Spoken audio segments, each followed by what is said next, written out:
বন্ধুরা, আজকে করেছি কাঁকড়ার ঝাল। কাঁকড়াগুলোকে খুব ভালো করে ধুয়েছি, অনেক বাড়িতে থেকে তো ছোটো ছোটো কাঁকড়াই পেয়েছি। ভালো করে ধুয়ে টুয়ে নিয়ে নুন, হলুদ, শুকনো লঙ্কার গুঁড়ো, তারপরে একটু রসুন বাটা, একটু পেঁয়াজ বাটা, আদা বাটা, একটু কাঁচা তেল দিয়ে ম্যারিনেট করে রেখেছিলাম। দেওয়ার পরে কড়াইয়ে তেল দিয়েছি, কাঁকড়াগুলোকে ভেজে তুলে রেখেছিলাম।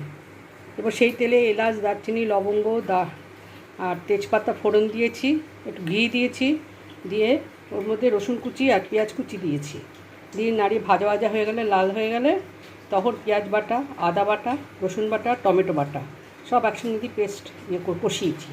কষাতে কষাতে যখন তেল ছেড়ে এসে তখন দই ফেটিয়ে দইয়ের মধ্যে জিরের গুঁড়ো, ধনের গুঁড়ো, শুকনো লঙ্কার গুঁড়ো দিয়ে বেশ ভালো করে কষিয়েছি। কষানোর পরে গরম জল ঢেলে দিয়েছি, কাঁকড়াগুলো ঢেলেছি, দেওয়ার পরে কাঁকড়া দিয়ে কষিয়েছি অনেকক্ষণ, দিয়ে গরম জল করে তার মধ্যে ঢেলে দিয়েছি।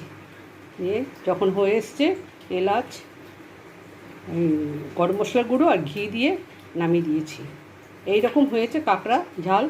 হ্যাঁ, এগুলো কার খেতে ভালো লাগে জানি না, আমাদের খুব একটা খেতে ভালো লাগে না, তবু করেছি নাতনির জন্য। নাতনি কাঁকড়া কাঁকড়া করছে, পাচ্ছি না বড় কাঁকড়া, তাই জন্যই ছোটো কাঁকড়াই করেছি। কেমন হয়েছে বলবে, জানাবে, অতি অবশ্যই কমেন্ট করবে, লাইক করবে, সাবস্ক্রাইব করবে, আমার ফেসবুক চ্যানেলটাকেও সাবস্ক্রাইব করবে, আমার ইনস্টাগ্রাম চ্যানেলটাকেও সাবস্ক্রাইব করবে।